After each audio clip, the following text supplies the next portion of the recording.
नमस्कार। कभी सोचा है कि जब हम विकास या प्रगति जैसे शब्द सुनते हैं तो हमारे दिमाग में क्या आता है?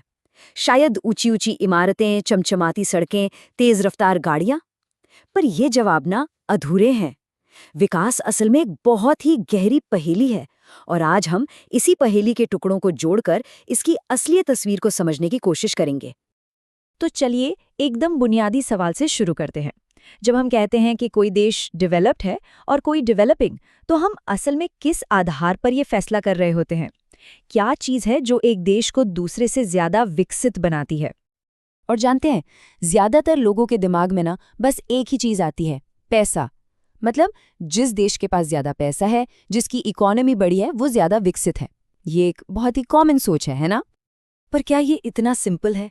क्या बस पैसे से किसी देश की तरक्की को नापा जा सकता है? क्या ये हमें पूरी कहानी बताता है? शायद नहीं। चलिए इसी में थोड़ा और गहरा उतर कर देखते हैं। तो सबसे पहले तो ये समझना होगा कि विकास का आइडिया हर किसी के लिए एक जैसा नहीं होता।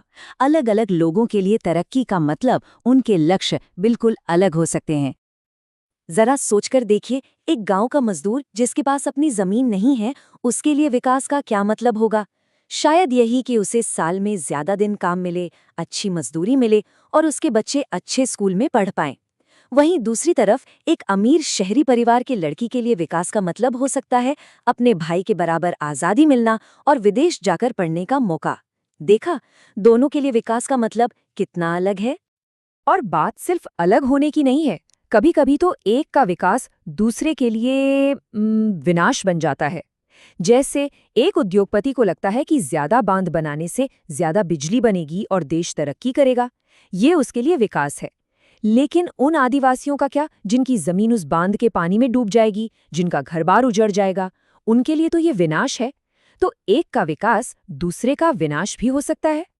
तो अब तक ये तो साफ हो गया है कि डेवलपमेंट का मतलब सिर्फ पैसा नहीं होता। ये असल में जीवन की गुणवत्ता के बारे में है, जिसमें और भी बहुत सी चीजें शामिल हैं। लोग सिर्फ ज्यादा इनकम ही नहीं चाहते, वो चाहते हैं कि उनके साथ बराबरी का व्यवहार हो, उन्हें आज़ादी मिले, सुरक्षा महसूस हो और समाज में सम्मान मिले। ये वो चीज़ें हैं जिन्हें आप सीधे सीधे पैसे से नहीं खरीद सकते, पर एक अच्छी जिंदगी के लिए ये बेहद ज़रूरी हैं। आप ही सोचिए, कोई ऐसी नौकरी क्यों करना चाहेगा जहां सैलरी तो बहुत अच्छी हो, लेकिन कोई जॉब सिक्योरिटी ना हो और ना ही कोई मान सम्मान? शायद कोई नहीं। अच्छा, ये तो हुई एक इंसान की बात। अब जरा बड़े लेवल पर सोचते हैं। पूरे देश के विकास को कैसे नापा जाता है? और यहीं पर एक बहुत बड़ी चुनौती सामने आती है, एवरेज यानी औसत का इस्तेमाल। वर्ल्ड बैंक जैसी बड़ी संस्थाएं देशों को कंपेयर करने के लिए पर कैपिटा इनकम यानी प्रति व्यक्ति आय का इस्तेमाल करती हैं। इसका सीधा सा मतलब है कि देश की टोटल इनकम को उसकी टोटल आबादी से डिवाइड कर दो। जो नंबर आता है वो है एवरेज इनकम। लेकिन एवरेज अक्सर असली तस्वीर छिपा लेते हैं।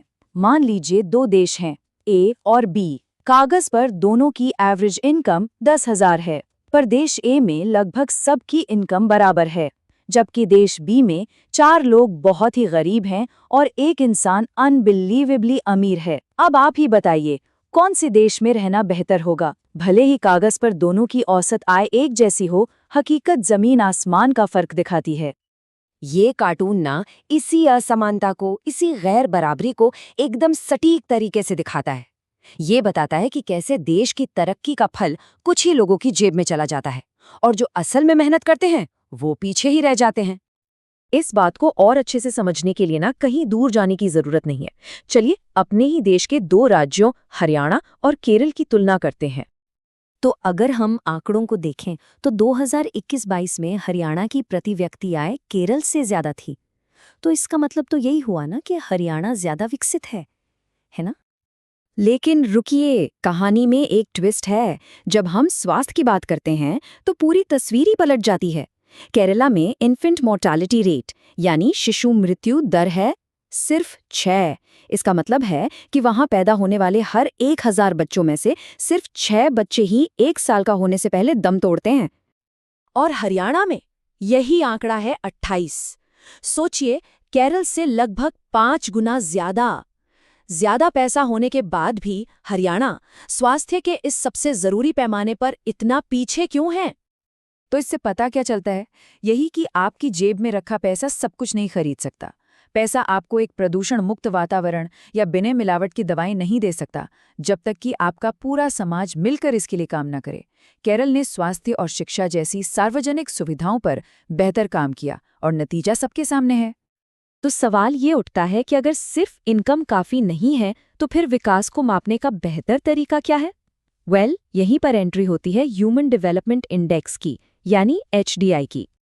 ये इंडेक्स ना सिर्फ पैसे को नहीं देखता, ये 3 बहुत जरूरी चीजों को मिलाकर विकास की एक ज्यादा पूरी, एक ज्यादा सच्ची तस्वीर दिखाता है। पहला, स्वास्थ्य, यानी लोग औसतन कितनी लंबी और सेहतमंद जिंदगी जी रहे हैं। दूसरा, शिक्षा, यानी लोगों को ज्ञान हासिल करने के कितने मौके मिल रहे हैं। और तीसरा, आय, यानी लोगों का जीवन स्तर कैसा है। और जब हम इस नजरिए से देखते हैं तो आंकड़े काफी चौंकाने वाले हैं। देखिए, हमारा छोटा सा पड़ोसी देश बांग्लादेश, जिसकी प्रति व्यक्ति आय हमसे कम है, वहां के लोग हमसे ज्यादा लंबा जीवन जीते हैं। और श्रीलंका तो रैंक के मामले में हमसे बहुत आगे है। ये साफ दिखाता है कि असली विकास सिर्फ पैसों से नहीं, बल्कि लोगों की जिंदगी बेहतर बनाने से होता है। पर रुकिए, कहानी अभी खत्म नहीं हुई है। विकास की इस पूरी बहस में एक और बहुत ही जरूरी सवाल जुड़ता है। क्या हम जो तरक्की कर रहे हैं वो सस्टेनेबल है? यानी क्या ये आने वाली पीढ़ियों के लिए भी बनी रहेगी? ये बात हमें हमारी सबसे बड़ी जिम्मेदारी की याद दिलाती है। हम आज जिन भी प्राकृतिक संसाधनों का इस्तेमाल कर रहे हैं वो सिर्फ हमारे नहीं हैं, वो भविष्य की पीढ़ियों की अमानत है, जिनसे हमने बस उधार लिया है। और ये कोई हवाई बात नहीं है, ये एक कड़वी सच्चाई है। जरा कच्चे तेल के इन आंकड़ों पर नजर डालिए।